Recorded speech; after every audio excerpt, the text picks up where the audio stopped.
I know. Late video today, but you know, you can throw that in the comments or whatever, but I still remember, right? I did not forget about the daily upload, and today we actually are going to be looking at the buff that Sitonai got. Now, obviously I could tell that I think that's the skill buff over there, and I'm pretty excited about this one because Sitonai, since day one, has been getting bullied on this game, and for one, I like Sitonai, right? When she came out, I was like, I didn't think she was that bad. Sure, the chance to whiff out on some of your buffs is a little bit annoying, but hey, I thought she was in Lost Spell too. You know, she's kind of funny. You know, it's literally just Ilya, and so they were like, let's just call the bear Shiro, like literally just an Ilya reference, but instead of being a maniac like she was in Fate Stay Night, she's just really smug, and I thought that was funny. So we're gonna check her out. We're gonna see if she got what she needed. I am hoping it's not just guaranteeing the buffs on some of these other skills, because I mean that would be nice, but I don't think her damage is like really all that great if you just guarantee her buffs. Let me double check over here. Let's pull up the good old damage chart over here to see, because I think her damage is fine with the buff. Oh, wait, hold on a minute. The spoilers? Hold on. Because it doesn't say that it guarantees anymore. So that's fine, but let me double check here. So we go from 80%, 30% battery. So now we have, okay, it's now 100%. That's always really good. And then, okay, she is getting the power mods. No increase in the battery, but she doesn't really need it, because if you want to use her and say like a 90 plus or 90 plus comp, with any like event starting charge, like 50% CE, plus her own battery and the append skill, which you can get for just bonding her up by using her, she could just start off immediately and fire the NP, which is really nice. Obviously, you could pair her with Castoria and get the 30% batteries from both of them, in which case you only need to unlock the append skill, because that's 30 from each individual Castoria, and then, you know, 30 from herself, and then 10% from the passive. That can get her to 100%, but there are some scenarios where you don't want to plug suit in your Castoria. You want somebody that can kind of just fire their NP turn one and take somebody out. So her being able to do that would be kind of nice with the starting charge CE, but Dragon and Demonic is something that I've been, well, not Demonic, but Dragon I've been asking for quite a while, because she has this reduction on her NP, and I always thought it was really weird that you have this ability to reduce Dragon enemies' NPs, but you don't have any way to, like, capitalize on that with damage. So the fact that we're now guaranteeing our attack buff, that's really good. The fact that we now also, the star is not so much, because if you look at her skills, it's kind of a nice thing. It'll help with her NP gain on her lower arts cards in being able to more consistently find crits. But, you know, if you're using her with Castoria, you're not really doing crit damage. Proto Merlin, you know, you have the 100% crit damage, but it's only for one turn, so it'll more take the burden off of Proto Merlin just with her 3-turn 10-star buff. Now you have 2 of these up, you know, Proto Merlin being able to pretty much immediately fire her NP if you have new multiple enemies, especially if you got like Castoria there. Sometimes it's just like a 10% battery, but you know, 10% battery plus her own 20% plus Castoria giving 30% to everybody, you should have these both up at the same time, so that's functionally going to be 20 stars every single turn. That's not bad, but I do think this fixes one of the issues with Sitonai, and that is that her damage, because this was down to like, it was like 36k or something.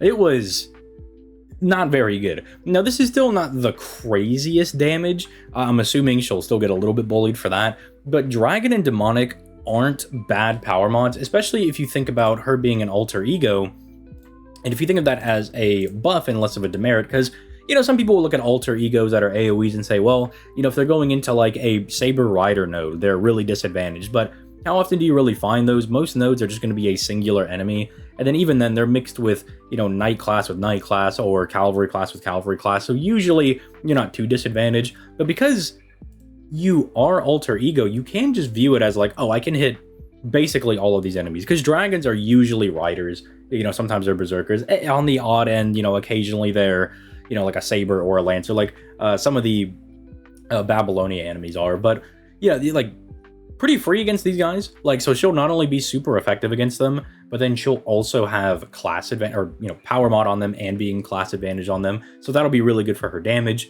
It's really funny. You could bring her to the, well, I don't want to spoil that for people that don't know. It's obvious for some people, but I'm not going to spoil what that is. But it is really nice because you could think about it instead of, you know, oh, she could just, you know, you could use her against like berserkers and stuff. You can use her against functionally anybody from her down to Draco down here, minus Melusine and, you know, Ruler Artori over here. I think, are alter egos neutral into rulers? I don't remember. There's so many weird extra class typings and how they all interact, you know? You get the basic one down of like, oh, rulers beat moon cancers beat Avengers, and Avengers beat rulers. But then you started throwing in like alter egos and foreigners, and then you throw in pretenders, and I still kind of get them backwards every now and then. Especially when you're 2 years behind and you don't play with some of those classes for like 2 years not on NA and then 2 years on JP, and it can get a little confusing. I don't have an excuse. I should really get it more down pat. But it is really free against any of these servants. Not the most common, but Demonic also has a decent share of guys in here. And especially for these, you can hit more of them, because it's anybody down from Shuten down here to Sith. So that's nice. That's not too bad, right? Especially if, say, you don't have someone to, fight pretenders for you, or you don't have somebody to fight like Koyan Dark for you, who, spoiler alert, you will be fighting her again in the future. I'm not going to say where, but you will be fighting her again in the future. So having a power mod against her is nice. And then Demonic is a lot more vast in the enemies you're able to hit. I do wish this was maybe 50%, because I think Dragon is good. Because usually you're going to encounter these guys, every single event. There's usually some node that has dragons running around on them. But then again, at the same time, they can be Lancers, they can be Sabers. I don't think we've ever, not that I can recall off the top of my head, any Archer, like, dragon enemies.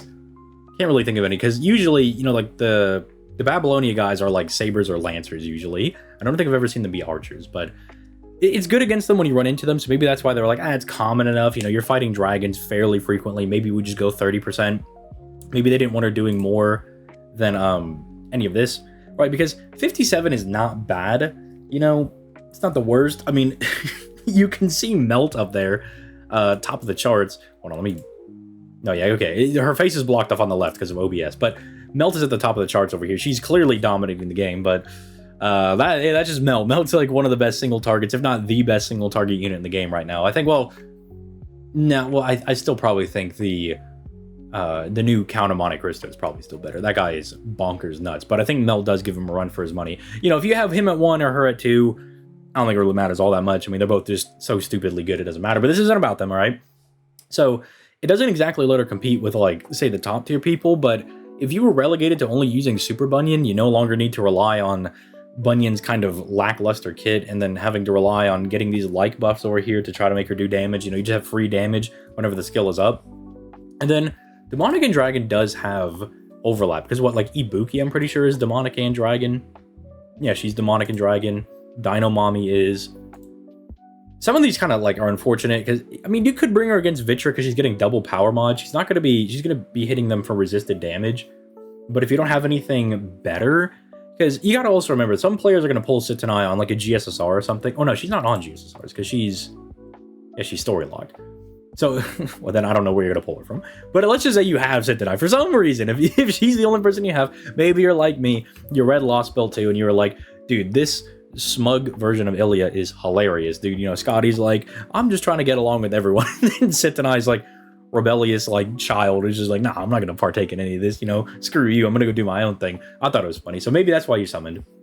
And so you do have her, and you're in that position. She can be helpful for you because there is some decent overlap. The overlap is not bad, on some of these. There's not a whole lot of it, though. That's kind of the other thing.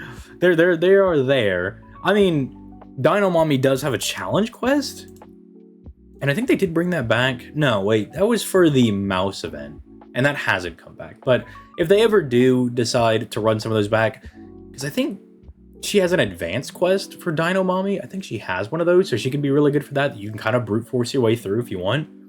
So yeah, I don't know. I think this is a really solid buff for Sitonai. I don't think it's absolutely game-breaking, nut-bustingly broken, but it is one of those things that, so for someone like me on NA, in 2 years, it's like, okay, Sitonai is now a real option I can bring into some of these fights, especially if it's one of those rare shots where it is a dragon demonic enemy. And then I don't think it's not nothing that, say, someone like Ibuki or Dino Mommy, if they're the final enemy in a 90++ node, they have this like millions of health.